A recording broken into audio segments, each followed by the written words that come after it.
ಗುರುಭ್ಯೋ ನಮಃ. ವಿಘ್ನೇಶ್ವರ ವಾಗ್ದೇವಿ ಪರಮೇಶ್ವರನ ಪಾದಕ್ಕೆ ನಮಸ್ಕಾರವನ್ನ ಮಾಡ್ತಾ, ಗುರು ಹಿರಿಯರನ್ನ, ಆರಾಧ್ಯ ದೇವರನ್ನ ಮನಸ್ಸಲ್ಲಿ ಸ್ಮರಣೆಯನ್ನ ಮಾಡ್ತಾ ಇವತ್ತಿನ ತರಗತಿಯನ್ನ ಪ್ರಾರಂಭ ಮಾಡೋಣ. ಭಾಗವತದ ಹಿಂದಿನ ತರಗತಿಯಲ್ಲಿ ಕೃಷ್ಣ ಕಂಸನ ಸಂಹಾರವನ್ನ ಮಾಡಿದ್ದು ಎಲ್ಲವನ್ನ ನೋಡಿದ್ದೇವೆ. ಹಾಗೆ ಗೋಪಿಕೆಯರು ಉದ್ಧವನ ಬಳಿ ಹೇಳಿದಂತಹ ಮಾತುಗಳು ಎಲ್ಲವನ್ನ ನಾವು ಅರ್ಥೈಸ್ಕೊಂಡಿದ್ದೇವೆ. ಹಾಗಾದ್ರೆ ಈಗ ಮುಂದೆ ನಾವು ಮುಂದುವರಿದ ಭಾಗವಾಗಿ ಕೃಷ್ಣ ಕುಬ್ಜೆಯಾದ ತ್ರಿವಕ್ರೆಯ ಮನೆಗೆ ಬರ್ತಾ ಇದ್ದಾನೆ. ತಾನು ಮಥುರೆಗೆ ಬಂದಾಗ ಕೃಷ್ಣನ ದೇಹಕ್ಕೆ ಗಂಧವನ್ನ ಪೂಸಿ ತನ್ನಿಂದ ಅತಿ ಸುಂದರಳಾಗಿ ಬದಲಾದ ತ್ರಿವಕ್ರೆ ಆಗಲೇ ತನ್ನ ಮನೆಗೆ ಬಂದು ತನ್ನನ್ನು ಸ್ವೀಕರಿಸು ಅಂತ ಕೃಷ್ಣನ ಬಳಿ ಪ್ರಾರ್ಥಿಸಿದ್ಲು. ಈಗ ಆಗಲ್ಲಮ್ಮ, ನಾನು ಬಂದ ಕಾರ್ಯವನ್ನ ಮುಗಿಸಿದೊಡನೆ ನಾನು ಬರ್ತೇನೆ ಎಂದು ಕೃಷ್ಣ ಮಾತು ಕೊಟ್ಟಿದ್ದ. ಈಗ ಕೃಷ್ಣ ಉದ್ಧವ ಬಂದ ಮೇಲೆ ಉದ್ಧವನೊಡನೆ ಅವಳ ಮನೆಗೆ ಹೋಗ್ತಾ ಇದ್ದಾನೆ. ಕೃಷ್ಣ ಬರುತ್ತಾನೆಂದು ಗೊತ್ತಾದ ಕೂಡಲೇ ತ್ರಿವಕ್ರೆ ಇಡೀ ಮನೆಯನ್ನ ದೀಪ ಧೂಪಗಳಿಂದ, ಸುಗಂಧ ಲೇಪನಗಳಿಂದ, ತೋರಣ ಪತಾಕೆಗಳಿಂದ ಅಲಂಕರಿಸಿದ್ದಾಳೆ. ಅಪೂರ್ವ ರತ್ನ ಗಂಬಳಿಯನ್ನ ಹಾಸಿ ಕಾಮ ಪ್ರಚೋದಕ ಫಲಗಳನ್ನ ಜೋಡಿಸಿಟ್ಟಿದ್ದಾಳೆ. ಮುದವಾದ, ಹಗುರವಾದ, ಹಿತವಾದ ಸುಪ್ಪತ್ತಿಗೆಯನ್ನು ಸಿದ್ಧ ಮಾಡಿದ್ದಾಳೆ. ಪರಿಮಳ ಸುಗಂಧದ ಮಲ್ಲಿಗೆ ಮಾಲೆಗಳನ್ನ ಎಲ್ಲೆಡೆ ಅಲಂಕರಿಸಿದ್ದಾಳೆ. ಕೃಷ್ಣ ಬಂದೊಡನೆಯೇ ಸಡಗರದಿಂದ ಮೇಲೆದ್ದು ಸಖಿಯರೊಡನೆ ಸ್ವಾಗತದ ಕಿರುನಗೆಯಲ್ಲಿ ಒಳಗೊಂದು ಉಚಿತವಾದ ಆಸನದಲ್ಲಿ ಕೃಷ್ಣನನ್ನ ಕರೆದುಕೊಂಡು ಕೂರಿಸ್ತಾ ಇದ್ದಾಳೆ. ಕೃಷ್ಣ ಉದ್ಧವರನ್ನ ಉಪಚರಿಸ್ತಾ ಇದ್ದಾಳೆ. ಕೃಷ್ಣನ ಸಮವಾಗಿ ಕಾಣಲು ಒಲ್ಲದ ಉದ್ಧವ ಅವನ ಪಕ್ಕ ನೆಲದಲ್ಲಿ ಕುಳಿತಿದ್ದಾನೆ. ಸ್ವಲ್ಪ ಮಾತುಕತೆ, ಮೋಹಕ ನಗು ಆದೊಡನೆಯೇ ಕೃಷ್ಣ ಉದ್ಧವನನ್ನ ಹೊರಗಿನ ಅಂಗಳಕ್ಕೆ ಕಳಿಸ್ತಾನೆ. ಕೃಷ್ಣ ಬರುತ್ತಾನೆಂದು ಬೆಳಗ್ಗೆಯೇ ಅಭ್ಯಂಜನವನ್ನ ಮಾಡಿ ದೇಹಕ್ಕೆ ಮಾದಕ ಸುಗಂಧ ದ್ರವ್ಯವನ್ನ ಪೂಸಿ ಮಲ್ಲಿಗೆ ಹೂಮಾಲೆಯನ್ನ ಮುಡಿದು ತಾಂಬೂಲವನ್ನ ಸವಿದು ಸುಂದರಾತಿ ಸುಂದರಿಯಾಗಿ ಆ ಮಂದಹಾಸ ಕಿರುನೋಟ ಬೀರ್ತಾ ತ್ರಿವಕ್ರೆ ತ್ರಿಲೋಕ ಸುಂದರಿಯಾಗಿ ಬಳಕುತ್ತಾ ಕೃಷ್ಣನೆಡೆಗೆ ಬಂದಳು. ಲಜ್ಜೆ, ಸಂಕೋಚ, ನಾಚಿಕೆಗಳಿಂದ ನೀರಾಗಿದ್ದ ಆ ನೀರೆಯನ್ನ ಕರೆದು ಕರಗಳನ್ನ ಹಿಡಿದು ಕೃಷ್ಣ ಮದನ ಸ್ಪರ್ಶವನ್ನ ಮಾಡ್ತಾ ಇದ್ದಾನೆ. ಆ ಸುಖದ ಸುಪ್ಪತ್ತಿಗೆಯಲ್ಲಿ ಮೈಮರೆತಳು. ಮನ್ಮಥನ ಪುಷ್ಪ ಸವಿಬಾಣದಂತೆ ಕೃಷ್ಣ ಅವಳನ್ನ ಅಪ್ಪಿ ಒಪ್ಪಿದ. ಗಂಧ ಕೊಟ್ಟು ಚಂದದ ಪರಮಾತ್ಮನನ್ನ ಪಡೆದ ಅವಳು ಇನ್ನು ಕೊಂಚ ದಿನ ಇಲ್ಲೇ ಇದ್ದು ನನಗೆ ರಮಣೀಯ ಸ್ಮರಣೀಯ ಅನುಭವವನ್ನು ನೀಡಿ ಅಂತ ಬೇಡ್ಕೊಂಡ್ಲು. ಆದರೆ ಕೃಷ್ಣ ಅವಳತ್ತ ಮುಗುಳ್ನಗೆ ಬೀರಿ ಅವಳಿಗೆ ವರವನ್ನ ನೀಡಿ ಸತ್ಕರಿಸಿ ಉಡುಗೊರೆಗಳನ್ನ ಕೊಟ್ಟು ಉದ್ಧವರೊಂದಿಗೆ ಕೃಷ್ಣ ಹಿಂತಿರುಗ್ತಾ ಇದ್ದಾನೆ. ಯಾಕಂದ್ರೆ ಕೃಷ್ಣ ಹಲವಾರು ಜನರಿಗೆ ಮಾತನ್ನ ಕೊಟ್ಟಿದ್ದಾನೆ. ಎಲ್ಲ ಭಕ್ತರ ಅಭೀಷ್ಟಗಳನ್ನ ಅವನು ಪೂರೈಸಬೇಕಾಗತ್ತೆ. ಕೃಷ್ಣ ಮಥುರೆಗೆ ಪ್ರವೇಶಿಸಿದಾಗ ಅವನನ್ನು ರಥದಲ್ಲಿ ಕರೆತಂದಿದ್ದ ಅಕ್ರೂರ ಎಂದರೆ ರಾಕ್ಷಸ ವಂಶದ ಅಕ್ರೂರನಲ್ಲ, ಇವನು ಬೇರೆಯ ಅಕ್ರೂರ. ಆ ಅಕ್ರೂರ ಆಗಲೇ ಕೃಷ್ಣನ ತನ್ನ ಮನೆಗೆ ಆಹ್ವಾನವನ್ನ ನೀಡಿರ್ತಾನೆ. ನಾನು ಬಂದ ಕಾರ್ಯವಾದ ಮೇಲೆ ಖಂಡಿತ ಬರುತ್ತೇನೆ ಎಂದಿದ್ದ ಕೃಷ್ಣ ಈಗ ಬಲರಾಮನ ಜೊತೆ ಉದ್ಧವರೊಡನೆ ಅಕ್ರೂರ ಮಂದಿರಕ್ಕೆ ಬರ್ತಾ ಇದ್ದಾನೆ. ಓಡಿ ಬಂದ ಅಕ್ರೂರ ಕೃಷ್ಣನನ್ನ ಅಪ್ಪಿ ಕೃಷ್ಣ ಬಲರಾಮರಿಗೆ ನಮಸ್ಕರಿಸಿ ಪ್ರೀತಿಯಿಂದ ಉಚಿತಾಸನದಲ್ಲಿ ಮಂಡಿಸಿ ಅವರಿಬ್ಬರ ಪಾದ ಪೂಜೆಯನ್ನ ಮಾಡಿ ತೀರ್ಥ ಪ್ರೋಕ್ಷಣೆ ಮಾಡಿಕೊಂಡನು. ವಸ್ತ್ರ, ಹಾರ, ಗಂಧ, ಆಭರಣಗಳಿಂದ ಗೌರವಿಸಿ ಕೃಷ್ಣ ಚರಣಗಳನ್ನ ತನ್ನ ತೊಡೆಯ ಮೇಲಿಟ್ಟುಕೊಂಡು ಕೃಷ್ಣನ ಪಾದವನ್ನ ಮೃದುವಾಗಿ ಒತ್ತುತ್ತಾ ಇದ್ದಾನೆ. ವಿನಮ್ರವಾಗಿ ಹೇಳ್ತಾ ಇದ್ದಾನೆ, ಕೃಷ್ಣ, ಕಂಸ ಹಾಗೂ ಅವನ ದುಷ್ಟ ಕೂಟವನ್ನ ನಿನ್ನ ಪರಾಕ್ರಮದಿಂದ ಯಮಸದನಕ್ಕೆ ಕಳಿಸಿ ಅವನ ಹಿಂಸೆಯಿಂದ ನಮ್ಮೆಲ್ಲರನ್ನ ಪಾರು ಮಾಡಿದ್ದೀರ. ನೀನು ಮಹಾತ್ಮ, ವಿಶ್ವದ ಆದಿಪುರುಷ, ವಿಶ್ವ ನಿಯಾಮಕ, ವಿಶ್ವಮಯರು ನೀವು. ನಿನಗೆ ನಿಲುಕದ ವಸ್ತುವೆಂಬುದೇ ಇಲ್ಲ. ಎಲ್ಲೆಲ್ಲೋ ವ್ಯಾಪಿಸಿರುವ ನೀನು ಸರ್ವತಂತ್ರ. ಸ್ವತಂತ್ರ. ನಿನಗೆ ಹುಟ್ಟು ಸಾವು ಬಂಧನ ಬಿಡುಗಡೆ ಮೋಹ ದಾಹ ಏನೂ ಇಲ್ಲ. ಭೂಭಾರ ಹೆಚ್ಚಾದಾಗ ಅದನ್ನ ಅಡಗಿಸಲು ವಸುದೇವನ ಮನೆಯಲ್ಲಿ ಅವತರಿಸಿದ ಮಹಾತ್ಮನಪ್ಪ ನೀನು. ನಮ್ಮ ಕಣ್ಣೆದುರಿಗೆ ಅಕ್ಷೋಹಿಣಿ ಸೈನ್ಯಗಳನ್ನ ಧ್ವಂಸ ಮಾಡಿದ ಅನಂತ ಶಕ್ತ ನೀನು. ಎಲ್ಲ ದೇವತೆಗಳು, ಪಿತೃಗಳು, ಭೂತಗಳು, ಅರಸರು ಎಲ್ಲರನ್ನು ಒಳಗೊಂಡ ವಿಶ್ವಂಭರ ಮೂರ್ತಿ ನೀನು. ಮೂರು ಲೋಕಗಳನ್ನ ಪವಿತ್ರ ಮಾಡಬಲ್ಲ ದಿವ್ಯ ಶಕ್ತಿಯನ್ನ ನೀಡಬಲ್ಲ ನಿನ್ನ ಪಾದ ಪೂಜೆ ಇಂದು ನನ್ನ ಮನೆಯಲ್ಲಿ ನಡೆದಿದೆಯಲ್ಲ, ಇದು ನನ್ನ ಭಾಗ್ಯ, ಸೌಭಾಗ್ಯ. ದೇವಾನು ದೇವತೆಗಳಿಗೆ ಋಷಿಮುನಿಗಳಿಗೆ ಸಿಕ್ಕದ ಭಾಗ್ಯವನ್ನ ನೀನು ನನ್ನ ಮನೆಗೆ ಆಗಮಿಸಿ ಅನುಗ್ರಹಿಸಿದ್ದೀಯಲ್ಲ ಸ್ವಾಮಿ. ಜನ್ಮಾಂತರ ಪುಣ್ಯದಿಂದ ನಿನ್ನ ಪಾದ ದರ್ಶನವಾಯಿತು. ಇಂದು ನನ್ನ ಮೇಲೆ ದಯೆಯಿಟ್ಟು ನನಗೆ ಮನೆ, ಪತ್ನಿ, ಸುತರು, ಬಂಧುಗಳ ಮೇಲಿನ ಬಂಧುತ್ವವನ್ನು ಬಿಡಿಸಿ ಉದ್ಧರಿಸೋ ಸ್ವಾಮಿ. ಸಂಸಾರ ಬಂಧನದಿಂದ ನನ್ನನ್ನು ಮುಕ್ತಿಗೊಳಿಸು. ಅಕ್ರೂರ ಭಕ್ತಿಯಿಂದ ಕೃಷ್ಣನಲ್ಲಿ ಕೈಬೇಡಿ ನಿಂತ. ಅಕ್ರೂರನ ಪ್ರಾರ್ಥನೆಯನ್ನ ಆಲಿಸಿದ ಕೃಷ್ಣ ಮಂದಹಾಸ ಬೀರ್ತಾ ಹೇಳ್ತಾ ಇದ್ದಾನೆ, ಅಕ್ರೂರ, ನೀನು ನನ್ನ ಆಪ್ತ ಬಂಧು, ನಮಗೆ ಸರ್ವದಾ ಹಿತೈಷಿ. ಹಾಗೆ ನೋಡಿದರೆ ನೀನು ನನ್ನ ಚಿಕ್ಕಪ್ಪನಾಗುವೆ. ನೀನು ನಮ್ಮನ್ನು ಲಾಲನೆ ಪಾಲನೆ ಪೋಷಣೆ ಮಾಡಿ ಬೆಳೆಸಿದ ಕರುಣಾಮೂರ್ತಿ. ಶ್ರೇಯಸ್ಸನ್ನು ಅಪೇಕ್ಷಿಸುವವರು ನಿನ್ನಂತಹ ಉತ್ತಮರನ್ನು ನಿತ್ಯದಲ್ಲಿ ಸೇವೆ ಮಾಡಿ ಅನುಗ್ರಹ ಮಾಡಬೇಕು. ಗಂಗಾ ನದಿ ತೀರ್ಥಗಳು, ಶಿಲಾ ನಿರ್ಮಿತ ದೇವತಾ ವಿಗ್ರಹಗಳೇ ಪುಣ್ಯಕ್ಷೇತ್ರಗಳಲ್ಲ. ಅವುಗಳ ಅಂತರ್ಗತವಾಗಿರ್ತಕ್ಕಂಥ ದೇವತೆಗಳು ಈ ನಿಮಿತ್ತವಾಗಿ ನಮ್ಮನ್ನ ಪವಿತ್ರ ಮಾಡ್ತಾರೆ. ಅನೇಕ ವರ್ಷಗಳ ಕಾಲ ಅವರ ಸೇವೆ ಮಾಡಿದ ಮೇಲೆ ದೇವರು ನಮ್ಮನ್ನು ಅನುಗ್ರಹ ಮಾಡ್ತಾರೆ. ಸೇವೆ ಮಾಡಕ್ ಪ್ರಾರಂಭ ಮಾಡಿದ ತಕ್ಷಣ ನಮಗೆ ಅನುಗ್ರಹವನ್ನ ನೀಡಬೇಕು ಅನ್ನುವ ಫಲ ಅಪೇಕ್ಷೆ ಇಟ್ಕೋಬಾರದು. ಕೆಲವರು ದರ್ಶನ ಮಾತ್ರದಿಂದಲೇ ಪವಿತ್ರ ಆಗ್ತಾರೆ. ಅಂತಹವರ ಮಹಾನುಭಾವನಪ್ಪ ನೀನು. ಈಗ ನಿನ್ನಿಂದ ಒಂದು ಮಹತ್ವದ ಕಾರ್ಯವಾಗಬೇಕಾಗಿದೆಯಲ್ಲ. ಪಾಂಡುರಾಜನ ಮರಣಾನಂತರ ಶತಶೃಂಗಗಿರಿಯಲ್ಲಿ ತನ್ನ 5 ಮಕ್ಕಳೊಂದಿಗೆ ವಾಸವಾಗಿದ್ದ ಕುಂತಿಯನ್ನ ಋಷಿಗಳು ಹಸ್ತಿನಾವತಿಗೆ ಕರೆತಂದಿದ್ದಾರೆಂದೂ ಸುದ್ದಿ ಕೇಳಿದ್ದೇನೆ. ದುರ್ಯೋಧನನ ಮೇಲಿನ ಕುರುಡು ಮೋಹದಿಂದ ಧೃತರಾಷ್ಟ್ರ ಕುಂತಿ ಹಾಗೂ ಅವಳ ಮಕ್ಕಳನ್ನ ಸರಿಯಾಗಿ ನೋಡಿಕೊಳ್ಳುತ್ತಿಲ್ಲ. ಅಕ್ರೂರ, ನಮಗೆ ಇಬ್ಬರೂ ಬಂಧುಗಳೇ.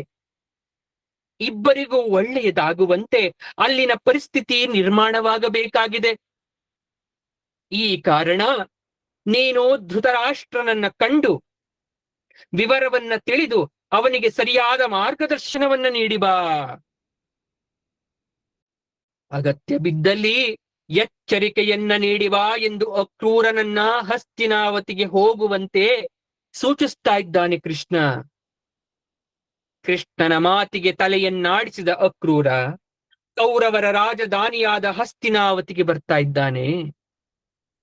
ಧೃತರಾಷ್ಟ್ರ, ಭೀಷ್ಮ, ವಿದುರ, ಬಾಹ್ಲಿಕ, ಭಾರದ್ವಜರು, ಗೌತಮರು, ದುರ್ಯೋಧನ, ಕರ್ಣ, ಅಶ್ವತ್ಥಾಮ, ಕುಂತಿ, ಅವಳ ಮಕ್ಕಳು, ಉಳಿದ ಬಂಧುವರ್ಗ ಎಲ್ಲರನ್ನ ಭೇಟಿ ಮಾಡಿ ಯಥೋಚಿತ ಸತ್ಕಾರವನ್ನ ಪಡೆದು ಎಲ್ಲರನ್ನೂ ಸೂಕ್ಷ್ಮವಾಗಿ ಗಮನಿಸುತ್ತಾ ಒಂದು ದಿವಸ ಅಲ್ಲದೆ ಕೆಲವು ದಿನ ಅಲ್ಲೇ ಉಳಿತಾ ಇದ್ದಾನೆ.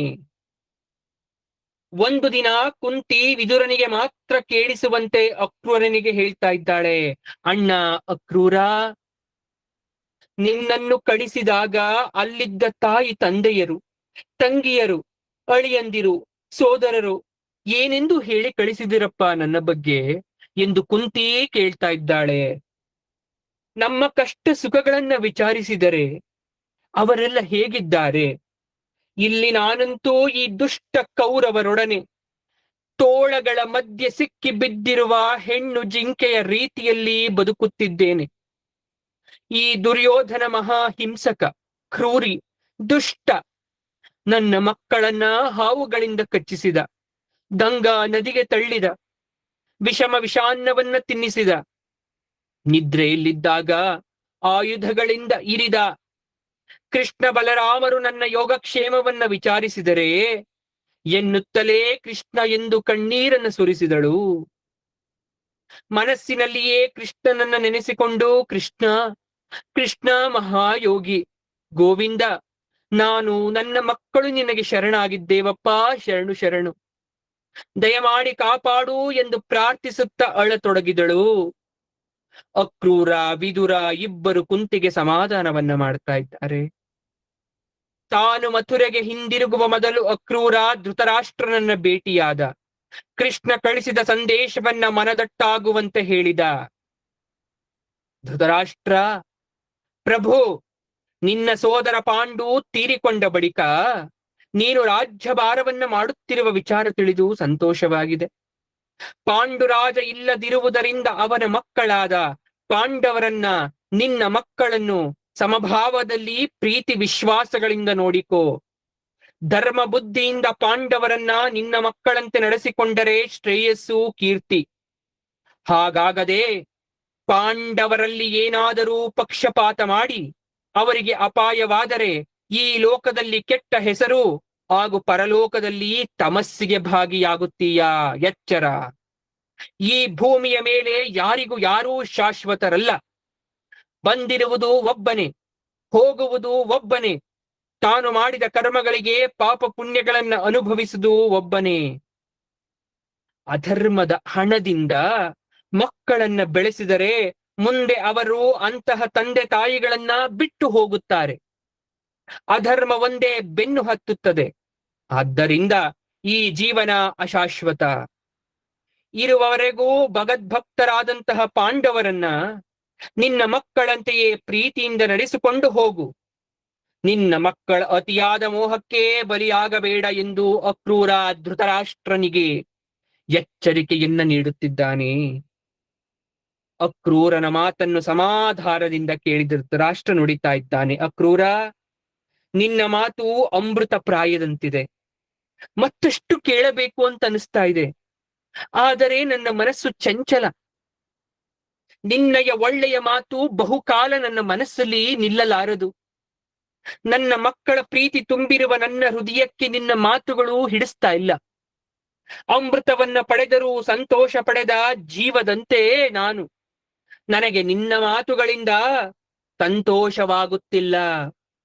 ಶ್ರೀಕೃಷ್ಣ ಸಂದೇಶ ಕಳಿಸಿದ್ದಾನೆಂದು ಹೇಳುತ್ತಿದ್ದೀಯ. ಭೂಭಾರ ಹರಣಕ್ಕಾಗಿಯೇ ಭೂಮಿಯಲ್ಲಿ ಅವತರಿಸಿರುವ ಅವನ ಆಜ್ಞೆಯನ್ನ ಮೀರುವುದುಂಟೆ? ಆದಷ್ಟು ನೀನು ಹೇಳಿದ ಮಾತನ್ನ ಪಾಲಿಸಲು ಪ್ರಯತ್ನಿಸುತ್ತೇನೆ.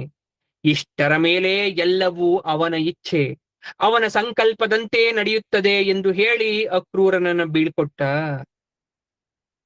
ಈ ಕಡೆ ಕಂಸ ಹತನಾದ.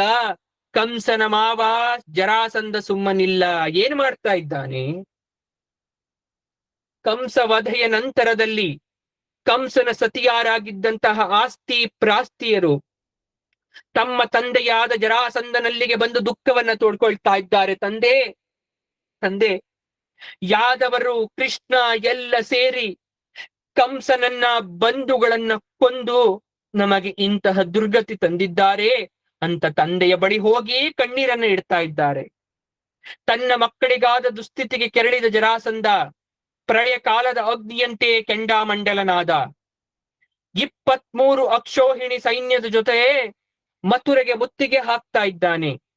ಮಥುರೆಗೆ ಬರುವ ಮುಂಚೆಯೇ ಕೃಷ್ಣನನ್ನ ಬೇಗ ಕೊಂದು ಬಿಡಬೇಕೆಂದು ತನ್ನ ಗದಾ ಪ್ರಹಾರದಿಂದ ಇಡೀ ಮಥುರೆಯನ್ನೇ ಸರ್ವನಾಶ ಮಾಡಲು ನಾರದರನ್ನು, ಜರಾಸಂಧ ಮಥುರಾ ಮಗಧದಿಂದ ಎಷ್ಟು ದೂರವಿದೆ ಎಂದು ಮೊದಲೇ ವಿಚಾರಿಸಿಕೊಂಡಿದ್ದಾನೆ. ಅವನಿದ್ದದ್ದು ಮಗಧ ದೇಶ, ಇವರಿದ್ದದ್ದು ಮಥುರಾ ಪಟ್ಟಣ.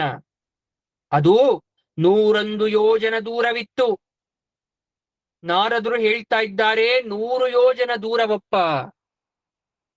ಜರಾಸಂಧ 100 ಯೋಜನಕ್ಕೆ ಸರಿಯಾಗಿ ಗುರಿಯಿಟ್ಟು ಪ್ರಚಂಡ ಶಕ್ತಿಯಿಂದ ತನ್ನ ಅದ್ಭುತ ಗದೆಯನ್ನ ನಿಂತಲ್ಲೇ ಅತ್ತ ಬೀಸ್ತಾನೆ.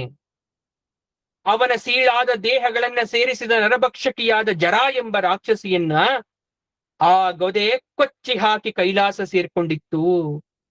ಇದರಿಂದ ಮತ್ತಷ್ಟು ರೋಷಗೊಂಡ ಜರಾಸಂಧ ತನ್ನ 23 ಅಕ್ಷೋಹಿಣಿ ಸೈನ್ಯದ ಜೊತೆ ಮಥುರೆಯ ಮೇಲೆ ಮುತ್ತಿಗೆ ಹಾಕ್ಲಿಕ್ಕೆ ಬಂದ. ಈಗ ಕೃಷ್ಣ ಒಮ್ಮೆ ಆಕಾಶದ ಕಡೆಗೆ ದೃಷ್ಟಿ ಇಟ್ಟು ನೋಡಿದ. ಆಕಾಶದಿಂದ ಅದ್ಭುತವಾದ ರಥ, ಸಾರಥಿ, ನಂದಕ ಎಂಬ ಖಡ್ಗ, ಕೌಮೋದಕಿ ಎಂಬ ಗದೆ, ಪಾಂಚಜನ್ಯ, ಸುದರ್ಶನ ಚಕ್ರ, ಧ್ವಜ ಕವಚಗಳು, ಬಿಲ್ಲು ಬಾಣಗಳು, ಚಕ್ರಗಳು, ಅನೇಕ ವಿಧ ವಿಧ ಶಸ್ತ್ರಾಸ್ತ್ರಗಳು, ಬತ್ತಳಿಕೆಗಳು ಆಕಾಶದಿಂದ ಕೃಷ್ಣನ ಬಳಿಗೆ ಬಂದವು. ಈಗ ಕೃಷ್ಣ ಬಲರಾಮರು ಕವಚ, ಧನುಸ್ಸು, ಬಾಣಗಳನ್ನ ಧರಿಸಿ ರಣಾಂಗಣಕ್ಕೆ ರಥದಲ್ಲಿ ಧಾವಿಸಿ ಬರ್ತಾ ಇದ್ದಾರೆ. ಉಗ್ರಸೇನನನ್ನ ಮುಂದಿಟ್ಟುಕೊಂಡು ಬಂದ ಕೃಷ್ಣ ಪಾಂಚಜನ್ಯವನ್ನ ಮೊಳಗಿಸಿದ. ಆ ಶಂಕನಾದಕ್ಕೆ ಜರಾಸಂಧನ ಸೈನ್ಯ ಚೆಲ್ಲಾಪಿಲ್ಲಿಯಾಗೋಯ್ತು. ಇಬ್ಬರ ನಡುವೆ ಘೋರವಾದ ಯುದ್ಧ. ಕೃಷ್ಣ ಜರಾಸಂಧನ ಸೈನ್ಯವನ್ನ ಪುಡಿಗಟ್ಟಿದ. ಶಿಶುಪಾಲ, ಪೌಂಡ್ರಕ ಮುಂತಾದ ವೀರಾದಿ ವೀರರೂ ಕೂಡ ರಥವನ್ನ ಬಿಟ್ಟು ಓಡಿ ಹೋದರು. ಯಾರೂ ಜರಾಸಂಧನ ಮುಂದೆ ನಿಲ್ಲುವವರಿಲ್ಲ. ಯಾದವ ವೀರರು ಪಲಾಯನವನ್ನ ಮಾಡಿದರು. ಜರಾಸಂಧ ಆಯುಧವಿಲ್ಲದೆ ಒಂಟಿಯಾಗಿ ನಿಂತ. ಆದರೆ ಕೃಷ್ಣನಿಗೆ ಜರಾಸಂಧನನ್ನ ಕೊಲ್ಲುವ ಇಷ್ಟ ಇಲ್ಲ. ಭೀಮಸೇನನಿಂದ ಕೊಲ್ಲಿಸುವ ಸಂಕಲ್ಪವಿತ್ತು. ಅವನನ್ನ ಉಳಿಸಿದ. ಬಲರಾಮ ಜರಾಸಂಧನನ್ನ ಹಣ್ಣುಗಾಯಿ ನೀರುಗಾಯಿ ಮಾಡಿ ಕಳಿಸಿದ. ಸೋತು ಸುಣ್ಣವಾದ ಜರಾಸಂಧ ರಾಜಕೀಯವನ್ನ ಬಿಟ್ಟು ತಪೋವನಕ್ಕೆ ಹೋಗುತ್ತೇನೆ ಎಂದ. ಆದರೆ ಎಲ್ಲ ರಾಜರು ಅವನನ್ನ ಸಮಾಧಾನ ಮಾಡಿ ಮತ್ತೆ ಮಗಧಕ್ಕೆ ಕಳಿಸ್ತಾ ಇದ್ದಾರೆ. ಜಯ ವಿಜಯ ದಿಗ್ವಿಜಯಗಳ ಪಾಂಚಜನ್ಯವನ್ನ ಮೊಳಗಿಸುತ್ತಾ ಬಂದ ಕೃಷ್ಣ ಬಲರಾಮನನ್ನ ಮಥುರಾ ನಗರದ ಪ್ರಜೆಗಳು ವೈಭವ ವಿಜೃಂಭಣೆಗಳಿಂದ ಸ್ವಾಗತಿಸ್ತಾ ಇದ್ದಾರೆ. ಅವರ ಮೇಲೆ ಹೂವು ಅಕ್ಷತೆಗಳನ್ನ ಹಾಕಿದ್ರು. 3 ತಿಂಗಳು ಮತ್ತೆ ಜರಾಸಂಧ ಯುದ್ಧ ಬದ್ಧ ಸೈನ್ಯವನ್ನೆಲ್ಲ ಕ್ರೋಢೀಕರಿಸಿ ರಾತ್ರೋರಾತ್ರಿ ಮಥುರೆಗೆ ಆಕ್ರಮಣವನ್ನ ಮಾಡಿದ. ಆದರೆ ಕೃಷ್ಣ ರಣತಂತ್ರವನ್ನ ಹೂಡಿ ಅರುಣೋದಯದ ವೇಳೆಗೆ ಜರಾಸಂಧನ ಸೈನ್ಯವನ್ನ ಮಣ್ಣು ಮುಕ್ಕಿಸಿದ. ಇನ್ನೊಮ್ಮೆ ಶೋಣಿತಪುರಕ್ಕೆ ಹೋಗಿ ಬಾಣಾಸುರನ ಸಹಾಯದಿಂದ ಸೈನ್ಯ ಸಂಘಟಿಸಿ ಮಥುರೆಯನ್ನ ಜರಾಸಂಧ ಮುತ್ತಿದ. ಬಲರಾಮ ಪ್ರಳಯ ರುದ್ರನೊಡನೆ ಕಾದಾಡಿ ಇನ್ನೇನು ಜರಾಸಂಧನನ್ನ ಕೊಲ್ಲಬೇಕು ಎನ್ನುವಷ್ಟರಲ್ಲಿ ಅಶರೀರವಾಣಿ ಆಗ್ತಾ ಇದೆ ಅವನಿಗೆ. ಬಲರಾಮ ಬೇಡ, ಅವನನ್ನ ಕೊಲ್ಲುವ ಸಮಯ ಬಂದಿಲ್ಲ, ಉಳಿಸಿ ಎಂದು. ಈಗ ಕೃಷ್ಣ ಬಲರಾಮರು ಗೋಮಾಂತಕಕ್ಕೆ ಹೊರಟರು. ದಾರಿಯಲ್ಲಿ ತನ್ನದೇ ಅವತಾರವಾದ ಪರಶುರಾಮನೊಡನೆ ಲೀಲೆಗಾಗಿ ಸಂವಾದವನ್ನ ಮಾಡಿ ಮುಂದೆ ಶೃಗಾಲ ವಾಸುದೇವನನ್ನ ಕೊಂದು ಗೋಮಾಂತಕಕ್ಕೆ ತೆರಳಿದ್ರು.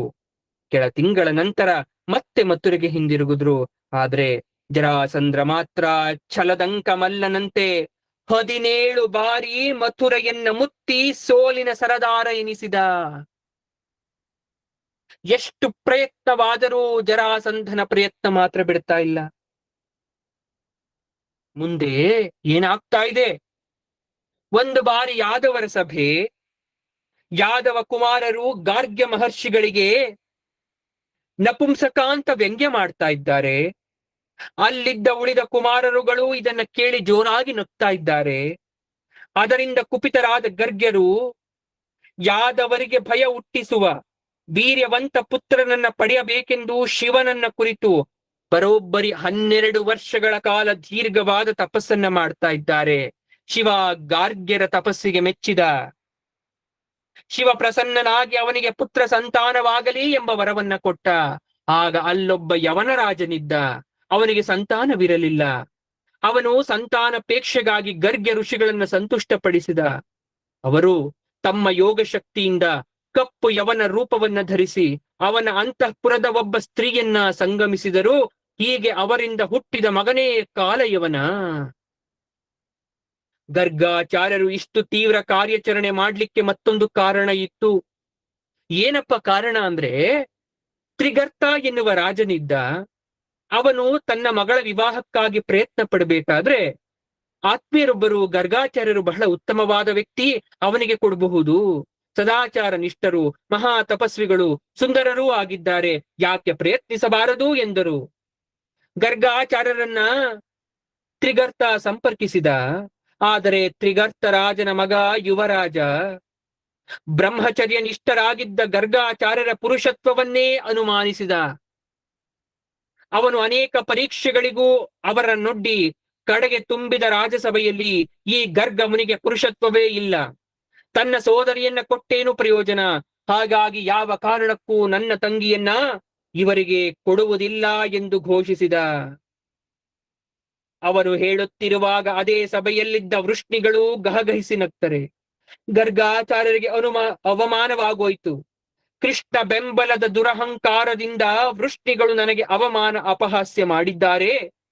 ಈ ವೃಷ್ಟಿಗಳನ್ನು ಕೃಷ್ಣನನ್ನು ಮಗಿಸಿ ಬಿಡುವಂತಹ ಪುತ್ರನನ್ನ ಪಡಿತೇನೆ ಅಂತ ಕಾಡಿಗೆ ಹೋಗಿ ಶಿವನನ್ನ ಕುರಿತು ತಪಸ್ಸನ್ನ ಮಾಡಿರ್ತಾರೆ.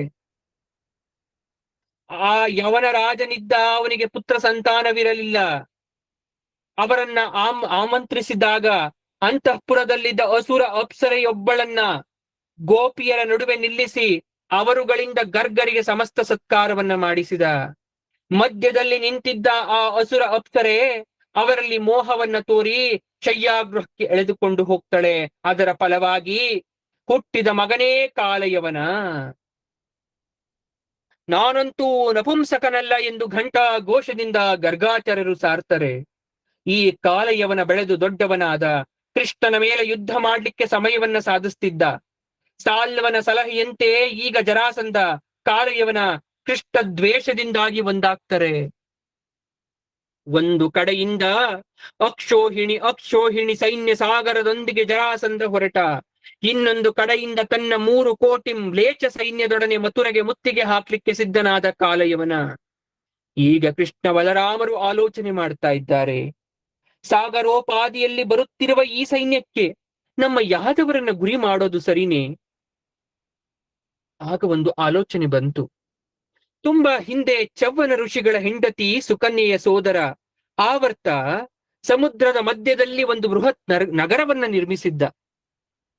ಸಮುದ್ರ ತೀರದುದ್ದಕ್ಕೂ ಕುಶಗಳು ಬೆಳೆಯುತ್ತಿದ್ದ ಕಾರಣ ಅದಕ್ಕೆ ಕುಶಸ್ಥಲಿ ಎಂದೇ ಹೆಸರಾಯಿತು. ಈ ಆವರ್ತನ ಮಗನೇ ರೇವತ, ರೇವತನ ಪುತ್ರಿ ರೇವತಿ, ಅವಳ ಪತಿಯೇ ಬಲರಾಮ. ಅಂದ್ರೆ ಬಲರಾಮನ ಹೆಂಡತಿಯಾದ ರೇವತಿಯ ವಂಶಸ್ಥರ್ದು ಆ ಒಂದು ಪ್ರದೇಶ. ಬಲರಾಮನ ಕಾಲಕ್ಕೆ ಆ ಕುಶಸ್ಥಲಿ ತುಂಬಾ ಶಿಥಿಲಗೊಂಡಿತ್ತು, ಬಹುಭಾಗ ಸಮುದ್ರದಲ್ಲಿ ಮುಳುಗಿ ಹೋಗಿತ್ತು. ಈಗ ಕೃಷ್ಣ ದೇವಶಿಲ್ಪಿಯಾದ ವಿಶ್ವಕರ್ಮನಿಂದ ಅದೇ ಕುಶಸ್ಥಲಿಯ ನವನಿರ್ಮಾಣವನ್ನ ಮಾಡಿಸ್ತಾ ಇದ್ದಾನೆ. 12 ಯೋಜನ ವಿಸ್ತೀರ್ಣವಿದ್ದ ಇದಕ್ಕೆ ದ್ವಾರಕೆ ಅಥವಾ ದ್ವಾರಾವತಿ ಎಂಬ ಹೆಸರನ್ನ ನಾಮಕರಣ ಮಾಡ್ತಾ ಇದ್ದಾರೆ. ಸಮುದ್ರ ಮಧ್ಯದ ಈ ಭವ್ಯ ನಗರಿ ಅದ್ಭುತ ರಾಜಬೀದಿಗಳು, ಉದ್ಯಾನವನಗಳು, ಸರೋವರಗಳು, ಕ್ರೀಡಾಂಗಣಗಳು, ವನ ಉಪವನಗಳು, 4 ದಿಕ್ಕಿನಲ್ಲೂ 4 ಭವ್ಯ ಮಹಾದ್ವಾರಗಳು, ಸುಂದರ ಭವನಗಳು, ವಿಶಾಲವಾದ ರಸ್ತೆಗಳು, ಚಂದ್ರಶಿಲೆಗಳು, ಗುರುಕುಲಗಳು, ದೇವ ಮಂದಿರಗಳು, ಇವೆಲ್ಲದಕ್ಕೂ ಕಳಶವಿಟ್ಟಂತೆ ಅಮರಾವತಿಯ ದಿವ್ಯ ಸುಧರ್ಮ ಸಭೆಯನ್ನ, ಅಷ್ಟನಿಧಿಗಳನ್ನ ವಾಯುದೇವರು ದ್ವಾರಕೆಯಲ್ಲಿ ತಂದಿಡ್ತಾ ಇದ್ದಾರೆ. ಸಮಸ್ತ ಭಾಗ್ಯ ಸೌಭಾಗ್ಯ ನಿಧಿ ನಿಕ್ಷೇಪಗಳು ದ್ವಾರಕೆಯಲ್ಲಿ ಪ್ರತಿಷ್ಠಾಪನೆ ಆಗ್ತಾ ಇದೆ. ಈಗ ಕೃಷ್ಣ ತನ್ನ ದಿವ್ಯ ಶಕ್ತಿಯಿಂದ ಮಥುರೆಯ ಎಲ್ಲವನ್ನು ಕ್ಷಣ ಮಾತ್ರದಲ್ಲೇ ದ್ವಾರಕೆಗೆ ತಂದ. ಮಥುರಾ ಪಟ್ಟಣದಿಂದ ದ್ವಾರಕೆಯಲ್ಲಿ ಸಕಲ ಯುದ್ಧ ವಿಷಾದರಾದ ವೀರಭಟರು, ಹುಲಿಸಿಂಹ, ಶರಭ, ಮದಗಜಗಳಂತೆ ಇದ್ದರು. ಎಲ್ಲರೂ ಹೋದ ಮೇಲೆ ನಂದನ ವನದಿಂದ ಹೊರಟಿರುವ ಐರಾವತದಂತೆ, ಮೇರು ಪರ್ವತದಿಂದ ಹೊರಬರುವ ವೀರ ಕೇಸರಿಯಂತೆ ಕೃಷ್ಣ ಮಥುರೆಯಿಂದ ಕೊನೆಯದಾಗಿ ದ್ವಾರಕೆಗೆ ಪ್ರವೇಶವನ್ನ ಮಾಡ್ತಾ ಇದ್ದಾನೆ. ಮಥುರಾ ಪಟ್ಟಣದಿಂದ ಯಾವ ಆಯುಧ, ರಥ, ದಳ, ಭಟರು ಏನೂ ಇಲ್ಲದೆ ಒಬ್ಬನೇ ನಡೆದು ಹೋಗುತ್ತಿರುವ ಕೃಷ್ಣನನ್ನ ಕಾಲಯವನ ನೋಡ್ತಾ ಇದ್ದಾನೆ. ಹೇಗಿದ್ದಾನಂತೆ ಕೃಷ್ಣ? ಕಮಲನಯನನು, ಮನೋಹರನು, ಲಕ್ಷ್ಮೀ ವಕ್ಷನು, ಶ್ರೀವತ್ಸಾಂಕಿತನು, ಮೇಘಶ್ಯಾಮನು, ವನಮಾಲಿಯು, ಕಿರೀಟಿ, ಪೀತಾಂಬರಧಾರಿ, ಕೌಸ್ತುಭಧಾರಿ, ಹಾರ, ಕಡಗ, ಕಂಕಣ, ಮುತ್ತಿನ ಹಾರ, ಮಕರ ಕುಂಡಲ ಧರಿಸಿರ್ತಕ್ಕಂಥ ಕೃಷ್ಣನನ್ನ ನೋಡಿದರೆ ನಾರದರು ವರ್ಣಿಸಿದ ಎಲ್ಲ ಗುಣ ಲಕ್ಷಣಗಳೂ ಕೃಷ್ಣನಲ್ಲಿ ಇವೆಯಲ್ಲ, ಎದ್ದು ಕಾಣುತ್ತಿದೆಯಲ್ಲ. ಹಾಗಾದರೆ ಇವನೇ ಕೃಷ್ಣನಿರಬೇಕು. ಕೃಷ್ಣ ಎಂದು ಆ ಕೃಷ್ಣನನ್ನ ಎಂದು ಕಾಲಯವನ ಕಂಡಿರಲಿಲ್ಲ.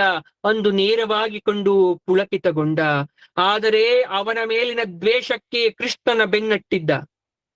ಕುದುರೆಯನ್ನೇರಿ ಭೀತಿಗೊಳಿಸುವ ರಾಹುವಿನಂತೆ ಕಾಲಯವನ ಅಟ್ಟಿಕೊಂಡು ಬಂದ. ಅವನು ಬರುವುದನ್ನು ನೋಡಿದ ಕೃಷ್ಣ ಅವನ ಕೈಗೆ ಸಿಕ್ಕದೆ ವೇಗವಾಗಿ ಓಡ್ತಾ ಇದ್ದಾನೆ.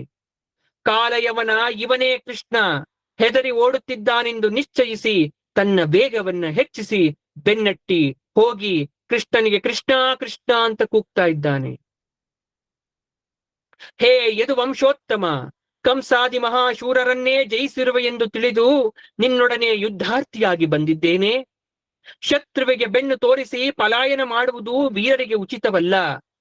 ಅಪ್ಪ, ನೀರು ಹೊಕ್ಕರು, ಭೂಮಿಯ ಕೆಳಗೆ ಬಚ್ಚಿಟ್ಟುಕೊಂಡರು, ಬಲಿಯ ಬಳಿ ಪ್ರಕಾಶಿಸಿದರು, ಗುಡ್ಡದ ಮೇಲೇರಿದರು, ವಿಕಾರ ರೂಪವನ್ನ ತಾಳಿದರು, ಸಾಗರವನ್ನ ದಾಟಿ ಕಾಡಿಗೆ ಪ್ರವೇಶಿಸಿದರು, ಬ್ರಾಹ್ಮಣನಂತೆ ಹಲಾಯುಧದಂತೆ ಅಶ್ವಾರೋಹಿಯಂತೆ ರೂಪ ಧರಿಸಿ ಬಂದರು ಎಂದು ನಿನ್ನನ್ನು ಬಿಡುವುದಿಲ್ಲ, ಹಿಡಿಯುತ್ತೇನೆ ಎಂದು ಕಾಲಯವ ಆಗ್ರಹಿಸ್ತಾ ಇದ್ದಾನೆ.